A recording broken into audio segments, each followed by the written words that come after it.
So I stopped going, and I don't remember exactly why or when it was. It was around like the middle of March, I think. And I don't remember why. I just couldn't do it. I started taking the state tests and stuff in, it was like a meeting room, like in the principal's office thing. I took my state tests in there, and I was put on independent study. And so eventually, this was like May, another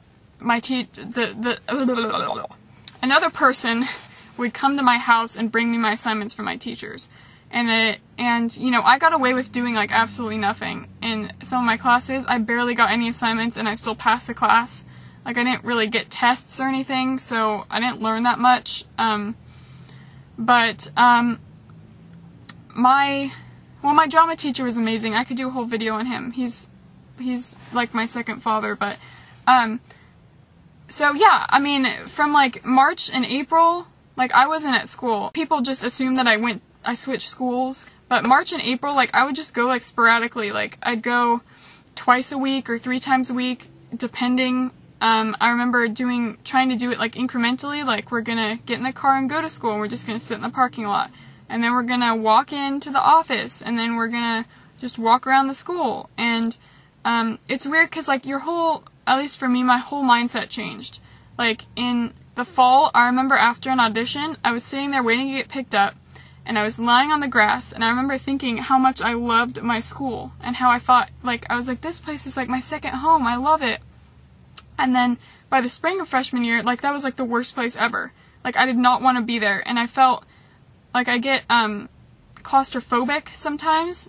Not really like the panicky kind, but like, I had like no memory left. But, like I was saying, if I was in the middle of the classroom, like, just thinking about me being in the middle of the classroom and not being able to get out really fast, it scared me.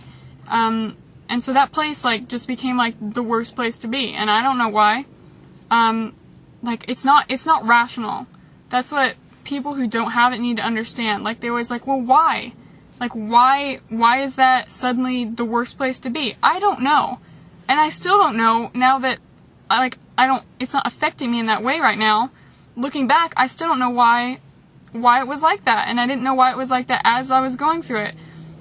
It just happens. And so every day I would wake up, I'd be nauseous, like, anxious, and I'd have a tight chest. Parents would leave for work, and I would just sit there and cry at home because I was so fed up with myself, and I was missing out on plays that my friends were in. I was missing out on just hanging out with my friends. I rarely saw them that spring because they were so busy with school and I wasn't there. What was hard was it was like the elephant in the room, whether I was going to be able to go back to school in 10th grade, because you can't be on independent study for the whole year. Like, it doesn't make any sense. And it's not like I was physically ill.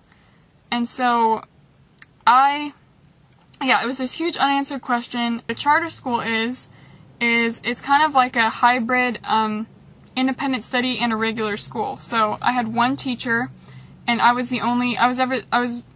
always the only person there. I would test by myself, but I would do all the work at home. She would just like assign me things. I had like an art history class, math, English, and history. And you basically just teach yourself, because my teacher was not the brightest bulb on the Christmas tree. Just go in there for tests, and I took the Casey there. This is a high school exit exam for California. There, and I took state tests there. Missed out on a concert. I missed out on just everything. You know, I was depressed.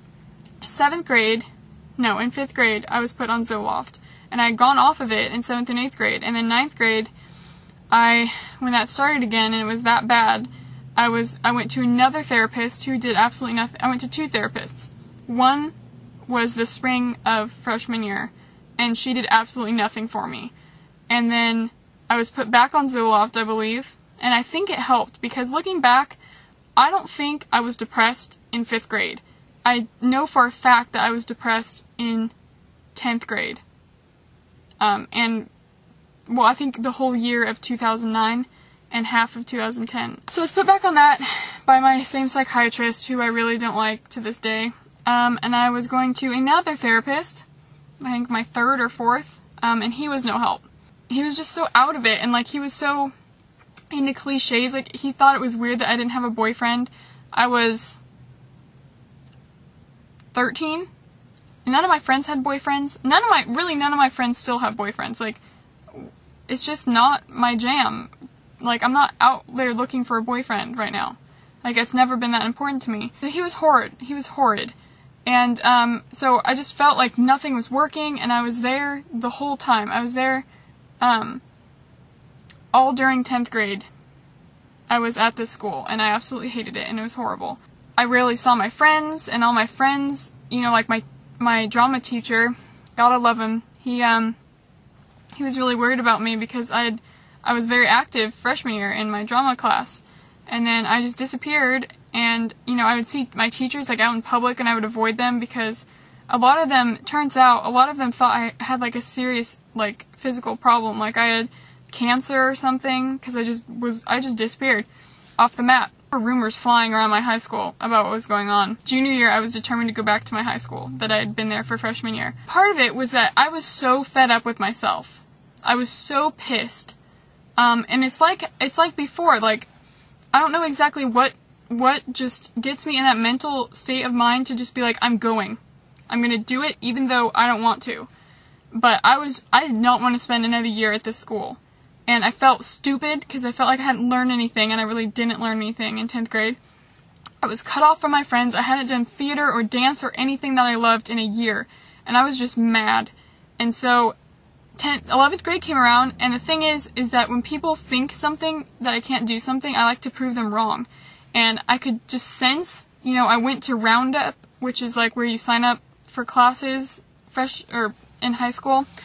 I went to that for junior year, and I could sense my parents and my family and friends, they were assuming that I wasn't going to be able to make it to school. And they were assuming that I'd be at the charter school again. And just knowing that not that it makes my parents seem really bad, but they just wanted to have a backup plan so that we didn't have to enroll late at the charter school again. You know, because they really hoped that I would be able to go back. But I could tell that they were, you know, weighing the option that I wouldn't go, and I didn't want to have that option. I didn't want it to be an option for me to go back there and not go to my high school. And so I just went, and I remember the first day being there, I was late, which is always a trigger for me. Like, I don't want to go somewhere when I'm late. I walked through the doors, and I just felt like that whole year that had just passed by that I hated had just gone away. Like, it was like a fresh start, and I could just start over. All my friends were still there, and I had talked to my counselor at school, and he had gotten me in as many classes as he could that my friends were in. And so I had friends in my classes, I was back in theater, and I was just determined. I was determined to like it. I was like, I'm gonna like this, and because I know what the alternative is now, and it's not fun. And so I just didn't want to live my life like that anymore. I didn't want to keep saying no to everything because I was too scared. And so I remember, like, my stomach, it was all tight, my heart was just racing, and I opened my locker, I got my book, I just sat down in class, and I couldn't believe it. I was back in a public classroom with friends and just familiar faces from freshman year. Everything was just back to the way that it was, and I was so happy. I think that whole, except for a few slip-ups, like where, like, I was just, like, I had a fever and I didn't want to go, and I was, like, anxious about going when I had a fever, but it never got to that point again. And that for me was, like, my proudest moment was that first day of junior year when I went back to school. Last year, senior year was great. Junior year, actually, I think I liked it better than senior year, but senior year was great. In the spring of junior year, I went to prom, and I just had a lot of fun. So, I mean, there's always days, I would say like once every 2 or 3 months, I would miss a day of school just because I was anxious, and so my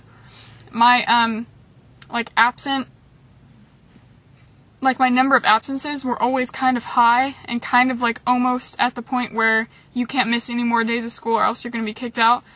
They were always like that. But, you know, I still went. And I just immersed myself in theater. Senior year was filled with theater. And I absolutely loved it. I'm proud of myself, and that's always in the back of my head. It's like I've beaten this 3 times before, and it always lasts for at least 3 years. So you think about it, it started the spring of freshman year, so it should have started again the spring of senior year, and it didn't. So, I mean, if you go by the 3 years thing, I don't know, but, so, that's my story with it. It's not fun. It's really, really not fun. But now I'm going to talk about, what I really can't do, like my limitations with it. So, first fact is I have never spent the night at someone's house. Ever. Just the thought of me trying to fall asleep, but like with my friend's parents there, I can't do it. Never been to a sleepover. I always have people stay over at my house. Now that I have a car, I have to drive. I can't have someone drive me somewhere, outside of my city, and just, like, hang out or whatever. Like, I have to have an easy way out. I have to know that I have my car there, and I can drive home anytime I want to. Even though I won't, I mean, if it's, like, the chances of that actually me needing to leave is so, so slim. But just knowing that I can leave anytime I want to, it helps. In classrooms, I try to sit either in the way back or the way front to the side so that there's no one next to me or behind me or in front of me, depending on, like, where I'm sitting. But just to have, like, I'm not surrounded person in front and back and to the 2 sides. I always have to be so that I don't have to crawl across the aisles. I still get anxious.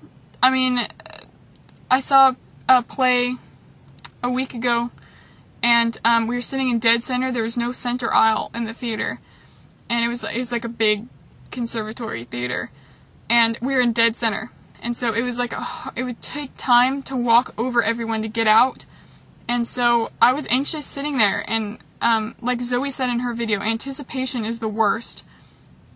Just waiting for things, waiting for it to start. I was like, oh my gosh, I am not gonna be able to do this. That happens to every play I go to, but I still go to a lot because I love it. I love seeing shows, but I hate waiting for them to start and knowing that I can't get out as easily as I would like to. It's really hard. But, you know, you do it anyway. You can't let it stop your life, but it's hard when people who don't have that problem take it for granted that they can just sit wherever they want and not be anxious or things like that. You just have to deal with it.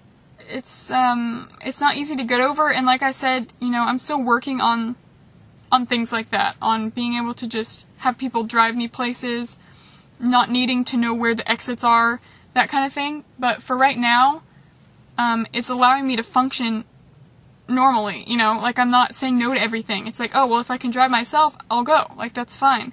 So, you know, I still have some little idiosyncrasies I need to work on. And some, you know, weird, like, I still don't want to sleep over at people's houses, but, it's not holding me back. It's not, like, huge things that are keeping me from going, to school and to class and everything, like it was before.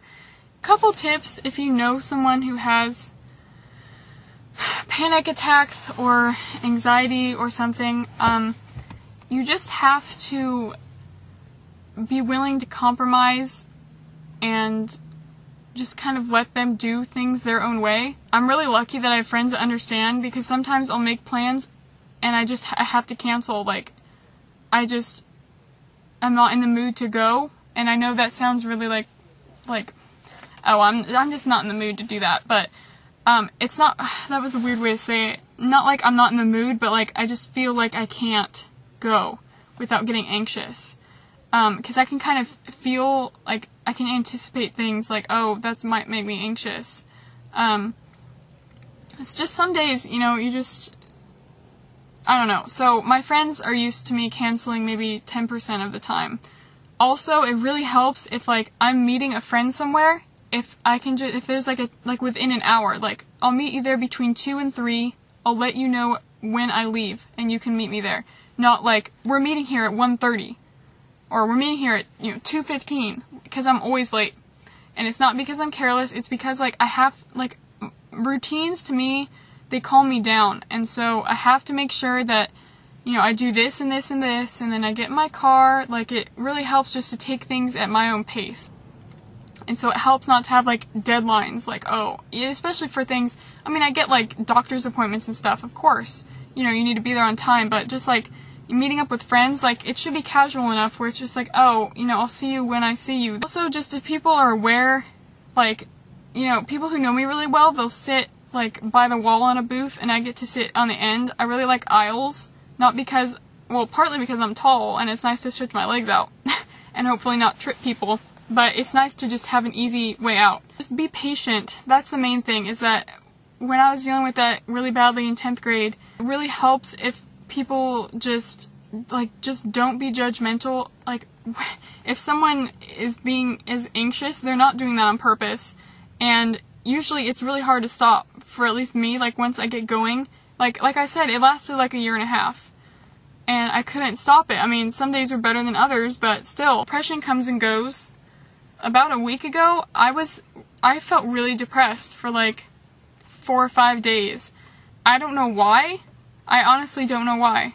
But everything was just really gloomy to me, and I felt really depressed, and, but things are better now. Like, I don't know, it's just, and like I said, like, I still get anxious.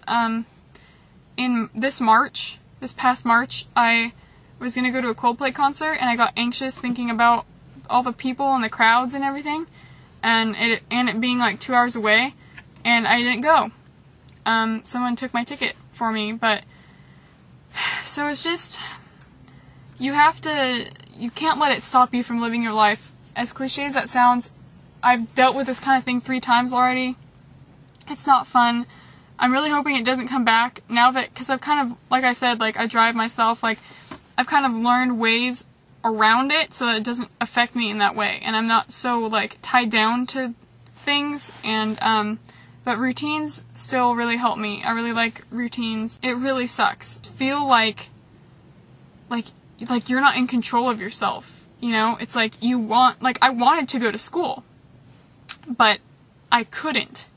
My mind would not let me go.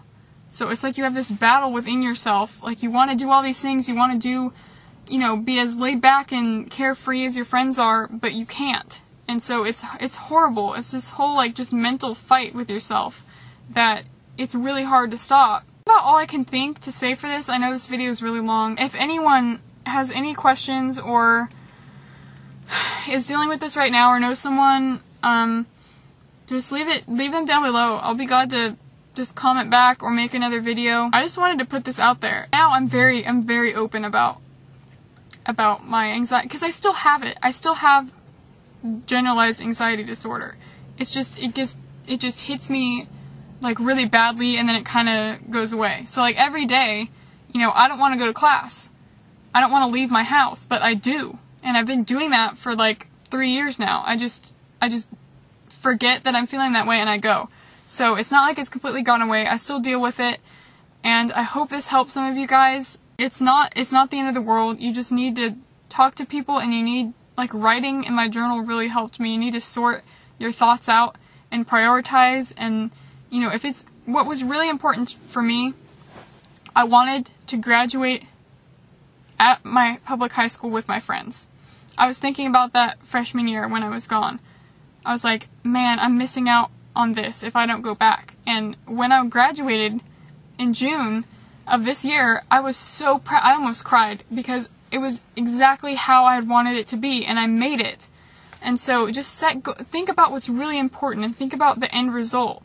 Like, what are you going to get out of dragging yourself to school today, or, you know, whatever it is. Pull through. It takes a lot of strength. It's really hard, but I think it's definitely worth it. Obviously, I mean, you can't live your life in fear of everything. Thank you guys for watching, and if you have any questions or comments or whatever, leave them down below, and I will talk to you guys later. Bye!